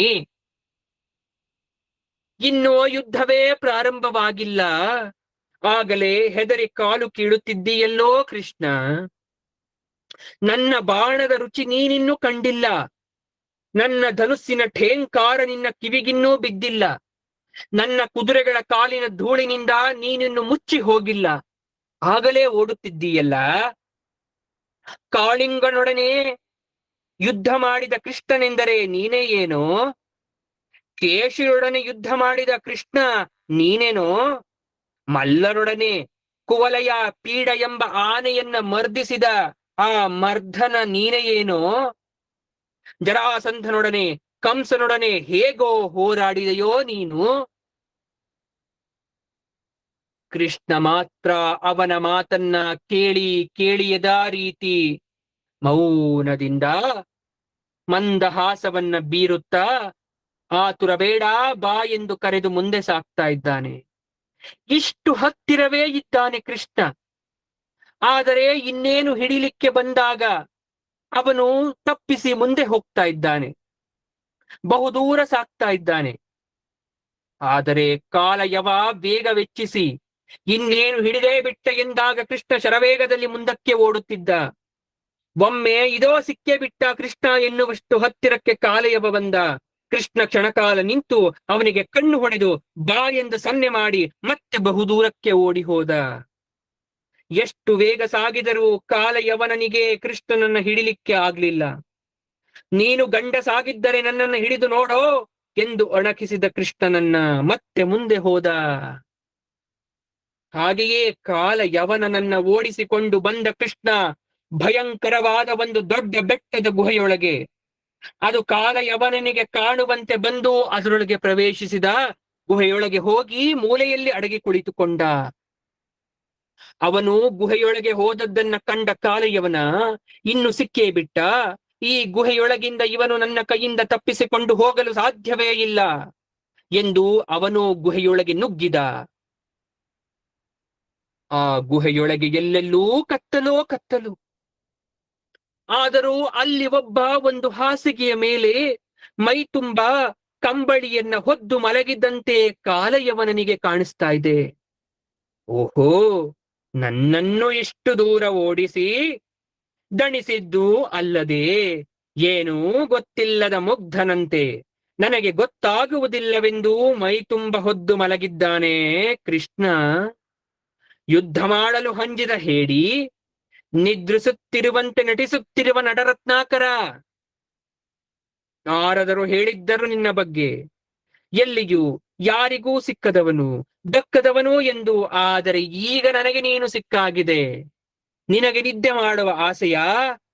ಸ್ವಲ್ಪ ತಡೆ, ಶಾಶ್ವತವಾದ ನಿದ್ರೆಗೆ ಕಳಿಸುತ್ತೇನೆ, ವಾ ನೋಡು ಎಂದು ಗೂಡಗುಡಿಸುತ್ತಾ ಆ ಕಾಲಯವನನು ವಿಕಾರದ ನಗುತ್ತಾ ವಜ್ರಾಯುಧದಂತೆ ಬಲಿಷ್ಠವಾದ ತನ್ನ ಪಾದವನ್ನೆತ್ತಿ ಆ ಮಲಗಿದ ವ್ಯಕ್ತಿಗೆ ಜೋರಾಗಿ ಒದ್ದ. ಅವನ ಕಾಲಿನ ಹೊಡೆತಕ್ಕೆ ಆ ಗುಹೆ ಪ್ರತಿಧ್ವನಿಸ್ತಾ ಇದೆ. ಹಾಸಿಗೆಯ ಮೇಲೆ ಮಲಗಿದ್ದ ವ್ಯಕ್ತಿಗೆ ಕಾಲಯವನನ ಕಾಲಿನ ಪಾದಾಘಾತವಾಗಿದ್ದೇ ತಡ ಎಚ್ಚರವಾಯಿತು. ಕಣ್ಣು ಬಿಟ್ಟು ಮೈ ಮುರಿದು ಮೇಲೆದ್ದು ಸುತ್ತಲೂ ನೋಡುತ್ತಾ ಹಾಸಿಗೆಯ ಪಕ್ಕದಲ್ಲಿ ನಿಂತಿದ್ದ ಕಾಲಯವನನ್ನ ದಿಟ್ಟಿಸಿ ನೋಡ್ದ. ಅವನ ರೋಷದ ದೃಷ್ಟಿ ಬಿದ್ದ ಮರುಕ್ಷಣದಲ್ಲೇ ಕಾಲಯವನ ಸುಟ್ಟು ಭಸ್ಮ ಆಗೋದ. ಅನುಮಾನ ಶುರುವಾಯ್ತು ನಿಮಗೆ. ಇಲ್ಲಿ ಪರೀಕ್ಷಿತ ಮಹಾರಾಜನಿಗೆ ಅನುಮಾನ ಶುಕ ಮಹರ್ಷಿಗಳನ್ನು ಕೇಳ್ತಾ ಇದ್ದಾರೆ. ಶುಕಸ್ವಾಮಿ, ಹಾಗಾದ್ರೆ ಮಲಗಿದ್ದವನು ಯಾರು? ಇಂತಹ ಭಯಂಕರ ಪರ್ವತದ ಗುಹೆಯಲ್ಲಿ ಅವನೇಕೆ ಮಲಗಿದ್ದ? ಕಾಲ ಯವನನಂತಹ ವೀರಾದಿ ವೀರನನ್ನೇ ಸುಟ್ಟು ಭಸ್ಮ ಮಾಡುವ ಸಾಮರ್ಥ್ಯ ಅವನಿಗೆ ಬಂದಿದ್ದಾರು ಹೇಗೆ? ದಯಮಾಡಿ ವಿವರವಾಗಿ ತಿಳಿಸಿ ಗುರುವರ್ಯ, ಕುತೂಹಲ ಹೆಚ್ಚಾಗ್ತಾ ಇದೆ. ಉತ್ತರಿಸ್ತಾ ಇದ್ದಾರೆ ಶುಕರು. ಅವನು ಇಕ್ಷ್ವಾಕು ವಂಶದ ಮಾಂಧಾತ ರಾಜನ ಮಗ. ಅವನ ಹೆಸರೇ ಮುಚುಕುಂದ.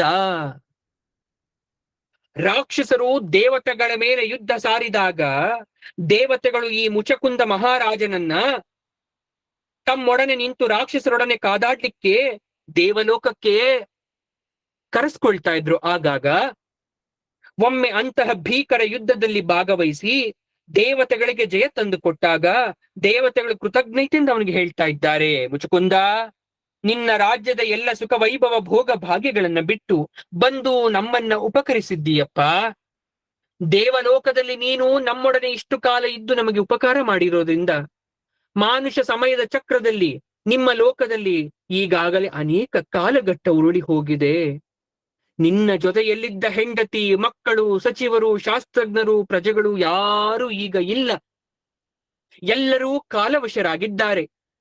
ಕಾಲ ನಿಯಾಮಕ ಪರಮಾತ್ಮ ಅವನೇ ಕಾಲನಾಗಿ, ಮಹಾಕಾಲನಾಗಿ, ಕಾಲಕಾಲನಾಗಿ, ಕಾಲಮೃತ್ಯುವಾಗಿ ಎಲ್ಲರನ್ನ ಕರೆದುಕೊಳ್ತಾನೆ.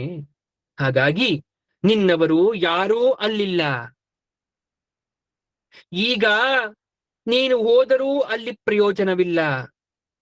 ಹಾಗಾಗಿ ಒಂದು ವರ ಕೊಡ್ತೇವಪ್ಪ ದೇವತೆಗಳು, ಮೋಕ್ಷವೊಂದನ್ನ ಬಿಟ್ಟು ಬೇರೆ ಏನಾದರೂ ಕೇಳಿಕೋ. ಯಾಕಂದ್ರೆ ವಿಷ್ಣು ಒಬ್ಬ ಮಾತ್ರ ಮೋಕ್ಷ ಕೊಡಬಲ್ಲ. ಅದಕ್ಕಾಗಿ ಅದೊಂದನ್ನ ಬಿಟ್ಟು ಏನು ಬೇಕಾದರೂ ವರ ಕೇಳಿಕೋ ಎಂದರು. ಆಗ ಮಾಂಧಾತ ನುಡಿತಾ ಇದ್ದಾನೆ, ಬಹಳ ದಿನಗಳ ಯುದ್ಧದಿಂದ ಭಯಂಕರ ದಣಿವಾಗಿದೆ ದೇಹಕ್ಕೆ. ಈ ಆಯಾಸ ಪರಿಹಾರಕ್ಕೆ ನಾನು ಬಹುಕಾಲದ ಸುಖನಿದ್ರೆ ಮಾಡಬೇಕಾಗಿದೆ. ಹಾಗಾಗಿ ಸುಖನಿದ್ರೆಯ ವರವನ್ನ ಕರುಣಿಸಿ. ಹಾಗೆ ಯಾರಾದರೂ ನನ್ನ ವಿಶ್ರಾಂತಿಗೆ, ನಿದ್ರೆಗೆ ಭಂಗ ಮಾಡಿದರೆ ಅವರು ನನ್ನ ರೋಷದಿಂದ ನೋಡಿದ ಕ್ಷಣದಲ್ಲಿ ಭಸ್ಮವಾಗಬೇಕು. ಅಂತಹ ವರವನ್ನ ಕರುಣಿಸಿ ಎಂದರು. ದೇವತೆಗಳು ಅದೇ ಕ್ಷಣ ತಥಾಸ್ತು ಎಂದು ವರ ನೀಡಿದರು ಮುಚುಕುಂದನಿಗೆ. ಕಾಲಯವ ಸುಟ್ಟು ಬೂದಿಯಾದೊಡನೆಯೇ ಕೃಷ್ಣ ಮುಚುಕುಂದ ರಾಜನಿಗೆ ದರ್ಶನವನ್ನ ನೀಡಿದ. ಸುಂದರ ವದನನು, ಕಮಲ ನಯನನು, ಕೌಸ್ತುಭಧಾರಿಯು, ಪೀತಾಂಬರಧಾರಿ, ಚತುರ್ಭುಜಧಾರಿ, ಶಾಂತ ಪ್ರಶಾಂತ ಪ್ರಸನ್ನ ಚಿತ್ತ ದೇವಾನುದೇವನಾದ ಕೃಷ್ಣನನ್ನ ನೋಡಿ ಸಂಭ್ರಮಿಸಿದ ಮುಚುಕುಂದ. ಆಹಾ ಮಹಾತ್ಮ, ನೀನು ಯಾರು? ಬ್ರಹ್ಮಾಂಡ ತೇಜಸ್ಸಿನ ನೀನು ಚಂದ್ರಮನೋ, ಸೂರ್ಯನೋ, ಅಗ್ನಿಯೋ, ಇಂದ್ರನೋ, ಚಂದ್ರಶೇಖರನೋ, ಬ್ರಹ್ಮನೋ, ಚಕ್ರಧಾರಿ ಶ್ರೀಹರಿಯೋ ಯಾರು ನೀನು? ಈ ಗುಹೆಗೆ ಒಬ್ಬನೇ ಏಕೆ ಬಂದೆ ಸ್ವಾಮಿ? ನಿನ್ನನ್ನ ನೋಡಿದರೆ ನನ್ನ ಸೇವೆ ಮಾಡಲು ಮನಸ್ಸು ಇಚ್ಛಿಸ್ತಾ ಇದೆ. ನಾನು ಇಕ್ಷ್ವಾಕು ವಂಶದ ಮಾಂಧಾತ ರಾಜನ ಮಗ ಮುಚುಕುಂದ ಮಹಾರಾಜ. ದೇವತೆಗಳ ಪರವಾಗಿ ಬಹುಕಾಲ ಯುದ್ಧ ಮಾಡಿ ದಣಿದು ಮಲಗಿದ್ದೆ. ನಾನು ಗಾಢ ನಿದ್ರೆಯಲ್ಲಿದ್ದಾಗ ಒಬ್ಬ ದುಷ್ಟ ಬಂದು ನನ್ನ ನಿದ್ರಾಭಂಗ ಮಾಡಿದ. ಅದರ ಫಲವಾಗಿ ಅವನು ಹತನಾದ. ನಾರಾಯಣ ಸ್ವರೂಪದಂತಿರುವ ತಾವು ಯಾರು? ನಿಮ್ಮ ಕರುಣಾದೃಷ್ಟಿ ನನ್ನ ಮೇಲೆ ಹರಿಸಿ ಎಂದು ಮುಚುಕುಂದ ನುಡಿದಾಗ ಕೃಷ್ಣ ನುಡಿತಾ ಇದ್ದಾನೆ, ಅನಂತ ಕಾಲದಿಂದ ಅನಂತನ ಮೇಲೆ ಮಲಗಿರುವ ನನ್ನ ಹೆಸರು, ಕ್ರಿಯೆ, ಅವತಾರಗಳು ಅನಂತ. ದೇವತೆಗಳ ಪ್ರಾರ್ಥನೆಯಂತೆ ಭೂಭಾರ ಹರಣಕ್ಕಾಗಿ ನಾನು ಯದುವಂಶದ ವಸುದೇವ ಪುತ್ರನಾಗಿ ಜನಿಸಿದ್ದೇನೆ. ಹಾಗಾಗಿ ವಾಸುದೇವ ಎಂದೇ ನನ್ನನ್ನು ಜನ ಕರೆಯುತ್ತಾರಪ್ಪ. ಕಾಲನೇಮೆಯ ಅವತಾರವಾಗಿ ಬಂದಿದ್ದ ಕಂಸನನ್ನ ಕೊಂದೆ. ಹಸುರರೆಲ್ಲ ಹತರಾದರು. ಈಗ ನನ್ನನ್ನ ಸಂಹರಿಸುತ್ತೇನೆಂದು ಬೆನ್ನಟ್ಟಿದ್ದ ಕಾಲಯವನನ್ನ ನೀನು ಸುಟ್ಟು ಭಸ್ಮ ಮಾಡಿದೆ. ನೀನು ತುಂಬಾ ಹಿಂದಿನಿಂದಲೂ ನನ್ನನ್ನು ಆರಾಧಿಸುತ್ತಿರುವೆ. ಅದಕ್ಕೆ ನಿನಗೆ ಅನುಗ್ರಹ ಮಾಡ್ಲಿಕ್ಕೆ ನಾನು ಇಲ್ಲಿಗೆ ಬಂದೆ. ಏನು ಬರಬೇಕಾದ್ರೂ ಕೇಳು, ಅನುಗ್ರಹಿಸುತ್ತೇನೆ ಎಂದ ಕೃಷ್ಣ. ಭಕ್ತಿ ವಿನಯಗಳಿಂದ ಪುಳಕಗೊಂಡ ಮುಚುಕುಂದ ನುಡಿತಾ ಇದ್ದಾನೆ, ಸ್ವಾಮಿ, ನಿನ್ನ ಮಾಯಾ ಪಾಶದ ಸೆಳೆತಕ್ಕೆ ಸಿಕ್ಕಿರುವವರು ಅಲ್ಪ ಸುಖದ ಲಾಭಕ್ಕಾಗಿ ಸಂಸಾರ ಬಂಧನದಲ್ಲಿ ಸಿಕ್ಕು ವಂಚಿತರಾಗ್ತಾರೆ. ಆಶಾ ಪಾಶದ ಬಲೆಗೆ ಬಿದ್ದು ನಿನ್ನನ್ನು ಮರೆತಿದ್ದಾರೆ. ಸಂಪತ್ತಿಂದ ಉನ್ಮತ್ತರಾಗಿ ರಾಜವೈಭವದ ಮದದಿಂದ ಹೆಂಡತಿ, ಮಕ್ಕಳು, ದುಡ್ಡು, ಕಾಸು, ರಥ, ಆನೆ, ಕುದುರೆ ವೈಭವದ ಮಂಪರಿನಲ್ಲಿ ನಿನ್ನ ಎಚ್ಚರವೇ ಇಲ್ಲದೆ ಭೂಮಿಯೆಲ್ಲ ವ್ಯರ್ಥವಾಗಿ ಅಂಡಲಿದೆ. ಕಾಮ, ಭೋಗ, ಹಣದಾಸೆಗಳಿಂದ ಎಚ್ಚರ ತಪ್ಪಿದ ನಮ್ಮಂತಹ ವಿಷಯ ಲಾಲಸರಿಗೆ ರಥ, ಆನೆ, ಕುದುರೆಗಳನ್ನ ಹತ್ತಿ ಸರದಾರನಂತೆ ಉಬ್ಬಿ ಮೆರೆದ ದೇಹ ಮಣ್ಣಲ್ಲಿ ಮಣ್ಣಾಗಿ ಕ್ರಿಮಿಯಾಗಿ ಬೂದಿಯಾಗಿ ಹೋದಾಗ ಯಾವ ಹಣ, ಯಾವ ಸ್ನೇಹ, ಯಾವ ಮಡದಿ, ಯಾವ ಮಕ್ಕಳಾಗುತ್ತಾರಪ್ಪ. 10 ದಿಕ್ಕುಗಳನ್ನು ಗೆದ್ದ ಸಾರ್ವಭೌಮ ಚಕ್ರವರ್ತಿ ಎಂದು ಜನ ಪವಿತ್ರ ಸಿಂಹಾಸನದಲ್ಲಿ ಕೂಡಿಸಿದಾಗ ಸುಂದರಿಯರ ಮಂದಿರದಲ್ಲಿ ಕಾಮಕ್ರೀಡೆಯ ಕಡೆಗೆ ತೊಡಗಲು ದೇಹ ಹೊರಡುವುದಲ್ಲದೆ ಮನಸ್ಸು ನಿನ್ನತ್ತ ಚಲಿಸುವುದಿಲ್ಲ. ಸಂಸಾರ ಚಕ್ರದಲ್ಲಿ ಸಿಕ್ಕು ತಿರುಗುತ್ತಿರುವ ಸಾಧಕನಿಗೆ ಸತ್ಸಂಗ ದೊರೆತಾಗ ಮನಸ್ಸು ನಿನ್ನತ್ತ ಎಳೆಯುತ್ತದೆ, ಭಗವದ್ಭಕ್ತಿ ಮೂಡುತ್ತದೆ. ಆ ದಾರಿಯಲ್ಲಿ ಸಾಗಿದಾಗ ದೊರೆಯುವುದೇ ಮೋಕ್ಷನಪ್ಪ. ಬಹಳಷ್ಟು ರಾಜ ಮಹಾರಾಜ ಚಕ್ರವರ್ತಿಗಳು ಅಖಂಡ ಸಾಮ್ರಾಜ್ಯವನ್ನಾಳಿ ಜೀವಿತದ ಅಂತ್ಯಭಾಗದಲ್ಲಿ ವಾನಪ್ರಸ್ಥಾಶ್ರಮಿಗಳಾಗಿ ನಿನ್ನಲ್ಲಿ ಜಪತನು ಅನುಷ್ಠಾನಗಳನ್ನು ಮಾಡಿ ಭವಬಂಧನ ರೋಗಗಳಿಂದ ಮುಕ್ತರಾಗಿದ್ದಾರಪ್ಪ. ಸ್ವಾಮಿ, ನಿಜವಾದ ಭಕ್ತರು ನಿನ್ನ ಸೇವೆ ಸ್ಮರಣೆಯ ಆನಂದವಲ್ಲದೆ ಇನ್ನೇನನ್ನೂ ನಿನ್ನಿಂದ ಬಯಸಲಾರರು. ನಿನ್ನನ್ನು ಆರಾಧಿಸಿದ ಮೇಲೆ ಸಂಸಾರದ ಬಂಧನಕ್ಕೆ ಮತ್ತೆ ಸಿಲುಕಿಸುವ ವರವನ್ನ ಯಾವ ವಿವೇಕಿ ತಾನೇ ಕೇಳುತ್ತಾನೆ?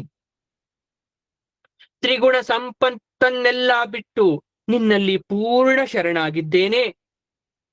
ಶರಣಾಗತ ವತ್ಸಲ, ಜನ್ಮ ಜನ್ಮಗಳಲ್ಲಿ ಸಂಸಾರದ ತಾಪ ಸಂತಾಪಗಳಿಂದ ಬಳಲಿ ತೊಳಲಿ ನೊಂದು ಬೆಂದು ಈಗ ನಿನ್ನ ಪಾದ ಚರಣಗಳಲ್ಲಿ ಶರಣಾಗಿದ್ದೇನೆ.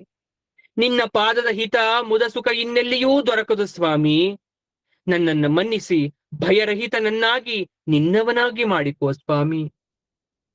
ಮುಚುಕುಂದನ ಭಕ್ತಿಯ ಆರ್ತ ಪ್ರಾರ್ಥನೆಗೆ ಕೃಷ್ಣ ನುಡಿತಾ ಇದ್ದಾನೆ. ರಾಜನ್, ನಿನ್ನದು ಉತ್ತಮ ಮನಸ್ಸು. ನಾನು ವರ ಕೊಡುತ್ತೇನೆಂದರೂ ನೀನು ಅದರ ಪ್ರಭೆಗೆ ಒಳಗಾಗಲಿಲ್ಲ. ನಿರ್ಮಲ ಮನಸ್ಸಿದ್ದವರಿಗೆ ಸಂಸಾರ ಬಂಧನದ ಕಟಿಪಿಟಿ ಇರೋದಿಲ್ಲ. ನಿನಗೆ ನನ್ನಲ್ಲಿ ದೃಢವಾದ ಭಕ್ತಿಯನ್ನು ಅನುಗ್ರಹಿಸ್ತೇನೆ. ಕ್ಷತ್ರಿಯನಾಗಿ ಬೇಟೆ ಯುದ್ಧ ಕಾರಣದಿಂದಾಗಿ ಉಂಟಾಗಿರ್ತಕ್ಕಂಥ ನಿನ್ನ ಪಾಪಗಳನ್ನ ತಪಸ್ ಮಾಡಿ ಕಳ್ಕೊ. ಮುಂದಿನ ಜನ್ಮದಲ್ಲಿ ವಿಪ್ರಶ್ರೇಷ್ಠನಾಗಿ ಸರ್ವಹಿತವನ್ನ ಕೋರ್ತಾ ಸಾಧನೆ ಮಾಡಿಕೊಂಡು ನನ್ನನ್ನು ಸೇರ್ತೀಯ. ಕೃಷ್ಣಾನುಗ್ರಹವಾದ ಮುಚುಕುಂದ ಬದರಿಕಾಶ್ರಮಕ್ಕೆ ತೆರಳಿ ಅಲ್ಲಿದ್ದ ನರನಾರಾಯಣರ ಆಶ್ರಯದಲ್ಲಿ ತಪೋನಿರತನಾದ. ಕೃಷ್ಣ ಗುಹೆಯಿಂದ ಹೊರಬಂದು ಮಥುರೆಯ ಕಡೆ ನಡೆದ. ಅಲ್ಲಿ ಜರಾಸಂಧನ ಸೈನ್ಯ ಕಾದು ಕುಳಿತಿತ್ತು. ಜರಾಸಂಧನ ಸೈನ್ಯವನ್ನ ನುಚ್ಚು ನೂರು ಮಾಡಿದ ಕೃಷ್ಣ ಜರಾಸಂಧನನ್ನ ಪ್ರಜ್ಞೆ ತಪ್ಪುವಂತೆ ಪ್ರಹಾರ ಮಾಡಿ ಸಾಲ್ವ, ಪೌಂಡ್ರ ಎಲ್ಲರನ್ನ ಸದೆಬಡಿದು ಚರವೇಗದಿಂದ ಮತ್ತೆ ದ್ವಾರಕೆಯನ್ನ ತಲುಪ್ತಾ ಇದ್ದಾನೆ. ಮಥುರಾ ಪಟ್ಟಣವನ್ನ ಬಿಟ್ಟು ಜರಾಸಂಧ ಮತ್ತೆ ಮತ್ತೆ ಯುದ್ಧಕ್ಕೆ ಬಂದಾಗ ತನ್ನವರಿಗೆ ಹಾನಿ ಉಂಟಾಗಬಹುದೆಂಬ ಮುಂದಾಲೋಚನೆಯಿಂದ ಕೃಷ್ಣ ದ್ವಾರಕಾ ಪಟ್ಟಣವನ್ನ ವಿಶ್ವಕರ್ಮನಾದ ಮಯನಿಂದ ನಿರ್ಮಿಸಿಕೊಂಡು ಅಲ್ಲಿ ಯಾದವ ಕುಲರ ಜೊತೆ ಸುಖಿಯಾಗಿದ್ದಾನೆ. ಇಷ್ಟೆಲ್ಲ ಆಯ್ತು. ಈಗ ಮುಂದೆ ಏನಾಗಬೇಕು? ರುಕ್ಮಿಣಿ ಪ್ರೇಮ ಪತ್ರವನ್ನ ಬರಿತಾ ಇದ್ದಾಳೆ ಕೃಷ್ಣನಿಗೆ. ಕೃಷ್ಣ ಪರಿಣಯ. ವಿದರ್ಭ ದೇಶವನ್ನು ಆಳುತ್ತಿದ್ದ ಭೀಷ್ಮಕ ಮಹಾರಾಜನಿಗೆ ರುಕ್ಮಿ, ರುಕ್ಮರಥ, ರುಕ್ಮಬಾಹು, ರುಕ್ಮಕೇಶ ಎಂಬ ಗಂಡು ಮಕ್ಕಳಿದ್ರೆ ರುಕ್ಮಿಣಿ ಎಂಬ ಹೆಣ್ಣು ಮಗಳು ಒಬ್ಬಳಿದ್ದಳು. ಈ ರುಕ್ಮಿಣಿ ಮದುವೆ ವಯಸ್ಸಿಗೆ ಬಂದಾಗ ನಾರದರು ಬಂದು ಭೀಷ್ಮಕ ರಾಜನಿಗೆ ಹೇಳ್ತಾ ಇದ್ದಾನೆ, ಭೀಷ್ಮಕ, ನಿನ್ನ ಪುತ್ರಿಯಾದ ರುಕ್ಮಿಣಿಗೆ ಒಬ್ಬ ಉತ್ತಮನಾದ ವರನಿದ್ದಾನೆ. ಕೃಷ್ಣನ ಮನಮೋಹಕ ಸೌಂದರ್ಯ, ಅವನ ಸಾಧನೆ, ಮಹಿಮೆ, ಲೀಲೆ, ಪ್ರೀತಿ ಎಲ್ಲವನ್ನ ವರ್ಣಿಸಿ ಅವನೇ ನಿನ್ನ ಮಗಳು ರುಕ್ಮಿಣಿಗೆ ಸರಿಯಾದ ವರ ಎಂದು ಹೇಳಿ ಹೋದ. ಅರಮನೆಗೆ ಬಂದ ಹಿರಿಯರೆಲ್ಲರೂ ಕೃಷ್ಣನ ಗುಣಗಾನ ವರ್ಣನೆ ಮಾಡ್ತಾ ಇದ್ದಾರೆ. ಎಲ್ಲರ ಮಾತುಗಳನ್ನ ಕೇಳಿದಂತಹ ರುಕ್ಮಿಣಿಗೆ ಮನಸ್ಸಲ್ಲೇ ಕೃಷ್ಣನ ಮೇಲೆ ಪ್ರೀತಿ ಭಾವಪರವಶೆ. ರುಕ್ಮಿಣಿ ಮನಸ್ಸಿನಲ್ಲಿಯೇ ಕೃಷ್ಣನನ್ನೇ ಮದುವೆ ಆಗುತ್ತೇನೆ ಅಂತ ಸಂಕಲ್ಪವನ್ನ ಮಾಡಿಕೊಂಡು ನಿಶ್ಚಯಿಸಿಕೊಳ್ತಾ ಇದ್ದಾಳೆ. ನಾರದರು ಕೃಷ್ಣನ ಬಳಿ ಬಂದು ರುಕ್ಮಿಣಿಯ ರೂಪ ಸೌಂದರ್ಯ, ಸಜ್ಜನಿಕೆ, ಸಂಸ್ಕಾರ, ರೀತಿ ನೀತಿ, ನಡವಳಿಕೆ, ಗುಣ, ಬುದ್ಧಿ, ಕೋಮಲತೆ ಎಲ್ಲವನ್ನ ಕೃಷ್ಣನಿಗೆ ಬಣ್ಣಿಸಿದಾಗ ಕೃಷ್ಣನಿಗೂ ಮನಸ್ಸಲ್ಲಿ ರುಕ್ಮಿಣಿಯ ಮೇಲೆ ಮೋಹ ಉಂಟಾಯ್ತು. ಅವಳನ್ನೇ ವಿವಾಹ ಆಗಬೇಕು ಅಂತಕ್ಕಂಥ ಬಯಕೆ ಉಂಟಾಯ್ತು. ಭೀಷ್ಮಕ ರಾಜ, ಅವನ ಅನೇಕ ಬಂಧುಗಳು ರುಕ್ಮಿಣಿಯ ಮನಸ್ಸನ್ನರಿತು ಕೃಷ್ಣನಿಗೆ ಕೊಟ್ಟು ತನ್ನ ಮಗಳನ್ನ ವಿವಾಹ ಮಾಡಬೇಕು ಅಂತ ನಿಶ್ಚಯ ಮಾಡ್ತಾ ಇದ್ದಾನೆ. ಆದರೆ ಕೃಷ್ಣ ದ್ವೇಷಿಯಾದ ಜರಾಸಂಧನ ಮಿತ್ರರಾದ ರುಕ್ಮಿ ಈ ಸಲಹೆಯನ್ನ ತಳ್ಳಿ ಹಾಕಿ ರುಕ್ಮಿಣಿಯನ್ನ ನಾನು ಶಿಶುಪಾಲನಿಗೆ ಕೊಟ್ಟು ಮದುವೆ ಮಾಡಿಕೊಡುವುದಾಗಿ ಹಠವನ್ನ ಮಾಡ್ತಾ ಇದ್ದಾನೆ. ಈ ಕುರಿತು ಇನ್ನು ಕೃಷ್ಣನ ಹೆಸರು ಎತ್ತದಂತೆ ತಂದೆ ಭೀಷ್ಮಕ ರಾಜನಿಗೆ ಹೆದರಿಸಿ ಬೆದರಿಸಿ ಶಿಶುಪಾಲನಿಗೆ ಕೊಟ್ಟು ಮದುವೆ ಮಾಡುವಂತೆ ಬಲಾತ್ಕಾರದಿಂದ ತನ್ನ ತಂದೆಯಾದ ಭೀಷ್ಮಕನ್ನ ಒಪ್ಪಿಸ್ಬಿಟ್ಟ. ಈ ರುಕ್ಮಿ ಹಾಗೂ ಅವನ ದುಷ್ಟಕೂಟದ ದುರಾಚೋಲನೆಯನ್ನು ಅರಿತಂತಹ ರುಕ್ಮಿಣಿ ಸಂಕಟ ದುಃಖದಿಂದ ವ್ಯಾಕುಲಗೊಂಡಳು. ರುಕ್ಮಿಣಿ ತನಗೆ ಆಪ್ತನು, ಶರವೇಗದಲ್ಲಿ ಪ್ರಯಾಣ ಮಾಡುವವನು, ಸಿದ್ಧಿ ಇರುವವನು, ತನ್ನ ಹಿತೈಷಿಯೂ ಆದಂತ ಅಗ್ನಿದ್ಯೋತ ಎಂಬ ವಿಪ್ರವರಿಷ್ಠನನ್ನ ತನ್ನ ಆಸ್ಥಾನಕ್ಕೆ ಕರೆಸ್ಕೊಳ್ತಾ ಇದ್ದಾಳೆ, ಯಾರಿಗೂ ಗೊತ್ತಾಗದಂತೆ. ಕೃಷ್ಣನನ್ನ ಕುರಿತು ಪತ್ರವನ್ನ ಬರೀತಾ ಇದ್ದಾಳೆ ರುಕ್ಮಿಣಿ. ಆ ಪತ್ರವನ್ನ ಆ ಅಗ್ನಿದ್ಯೋತ ಎಂಬ ವಿಪ್ರವರಿಷ್ಠನಿಗೆ ಕೊಟ್ಟು, ಇದು ನನ್ನ ಪ್ರೇಮ ಪತ್ರ, ನಂಬಿಕೆಯ ಮಿತ್ರ, ಈಗಿಂದೀಗಲೇ ನೀನು ದ್ವಾರಕೆಗೆ ಹೋಗು. ಕೃಷ್ಣನನ್ನು ಸ್ನೇಹ ಭಾವದಿಂದ ಕಂಡು ಈ ಪತ್ರವನ್ನ ಅವನಿಗೆ ನೀಡಿ ತನ್ನನ್ನೇ ನಂಬಿರುವ ನನ್ನನ್ನು ಪಡೆಯಲು ಅವನು ಬರುವಂತೆ ಮಾಡಬೇಕು ಎಂದು ಪ್ರಾರ್ಥಿಸಿದಳು. ತಾನು ಬರೆದಿದ್ದ ಪ್ರೇಮ ಪತ್ರವನ್ನ ಆ ವಿಪ್ರನ ಕೈಯಲ್ಲಿ ಕೊಟ್ಟು ಶರವೇಗದಲ್ಲಿ ಹೋಗಿ ಬಾ ಎಂದು ರುಕ್ಮಿಣಿ ಕಳಿಸ್ಕೊಡ್ತಾ ಇದ್ದಾಳೆ ಆ ವಿಪ್ರಶ್ರೇಷ್ಠರನ್ನ.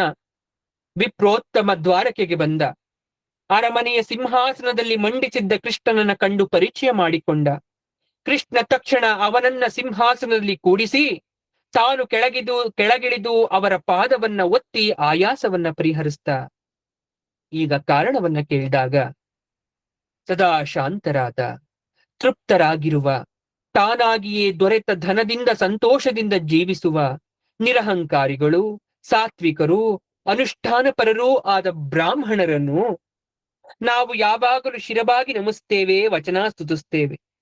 ದೂರದ ವಿದರ್ಭ ದೇಶದಿಂದ ನೀವು ವೇಗವಾಗಿ ಬಂದಿದ್ದೀರಾ, ಏನಾಗಬೇಕು ಕಾರಣವನ್ನ ತಿಳಿಸಿ ಎಂದು ಕೃಷ್ಣ ಆ ವಿಪ್ರ ಶ್ರೇಷ್ಠರನ್ನ ಕೇಳಿಕೊಂಡಾಗ, ಸ್ವಾಮಿ, ವಿದರ್ಭ ದೇಶದ ರಾಜನಾದ ಭೀಷ್ಮಕನ ಪುತ್ರಿ ರುಕ್ಮಿಣಿ ಎಂಬ ಕನ್ಯಾಮಣಿ ನಿಮ್ಮ ಕೈಂಕರ್ಯವನ್ನ ಜೀವನವಿಡೀ ಮಾಡಲು ಆಶಿಸಿ ಮಂಗಳಕರವಾದ ವಿವಾಹ ವಾರ್ತೆಯನ್ನು ಪತ್ರ ಮುಖೇನ ತಮಗೆ ಕಳಿಸಿದ್ದಾರೆ.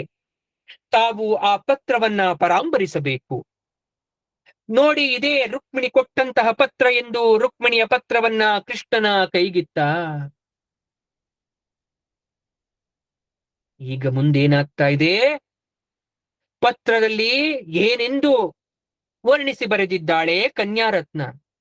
ಕೃಷ್ಣನನ್ನ ನೋಡದೆಯೂ ಕೃಷ್ಣನ ಬಗ್ಗೆ ಅವಳಿಗಿದ್ದ ಭಾವನೆ ಎಂತದ್ದು, ಇದೆಲ್ಲವನ್ನ ನಾವು ನಾಳೆಯ ತರಗತಿಯಲ್ಲಿ ತಿಳ್ಕೊಳ್ಳೋಣ. ವಿಶೇಷವಾಗಿ ಪ್ರೇಮ ಪತ್ರ, ದ್ವಾಪರ ಯುಗದಲ್ಲಿ ನಡೆದ ಮೊದಲ ಪ್ರೇಮ ಪತ್ರ ರುಕ್ಮಿಣಿ ಕೃಷ್ಣರ ನಡುವೆ ನಡೆದಂಥದ್ದು. ಆ ಅಷ್ಟಮಹಿಷಿಗಳಲ್ಲೇ ಅತ್ಯಂತ ಸೌಮ್ಯಳು, ಶ್ರೇಷ್ಠಳು, ಲಕ್ಷ್ಮಿ ಸಂಜಾತಳಾದಂತಹ ಆ ರುಕ್ಮಿಣಿಯ ಬಗ್ಗೆ ನಾವು ನಾಳೆಯ ತರಗತಿಯಲ್ಲಿ ತಿಳ್ಕೊಳ್ಳೋಣ. ಅದು ಬಹಳ ಸೊಗಸಾಗಿದೆ. ಅಂದರೆ ಸೋಮವಾರದ ತರಗತಿಯಲ್ಲಿ ಆ ತರಗತಿಗಾಗಿ ನಾವೆಲ್ಲರೂ ಕಾಯ್ತಾ ಇಂತಹ ಅದ್ಭುತವಾದ ವಿಚಾರಧಾರೆಯನ್ನು ತಿಳಿಸಿಕೊಟ್ಟಂತಹ ಭಾಗವತಕ್ಕೆ ನಾವು ನಮಸ್ಕಾರವನ್ನ ಮಾಡ್ತಾ, ಸರ್ವಂ ಶ್ರೀ ಭಾಗವತ ಪಾದಾರ್ಪಣಮಸ್ತು, ಸರ್ವಂ ಶ್ರೀ ಕೃಷ್ಣಾರ್ಪಣಮಸ್ತು ಅಂತ ಹೇಳ್ತಾ ಇದಕ್ಕೆ ಮಂಗಳವನ್ನ ಪಾಡೋಣ. ಭಕ್ತ ಕೋಟಿ ಜನಗಳಿಗೆ ಮಂಗಳವಾಗಲಿ, ಶುಭವಾಗಲಿ. ಧನ್ಯವಾದ.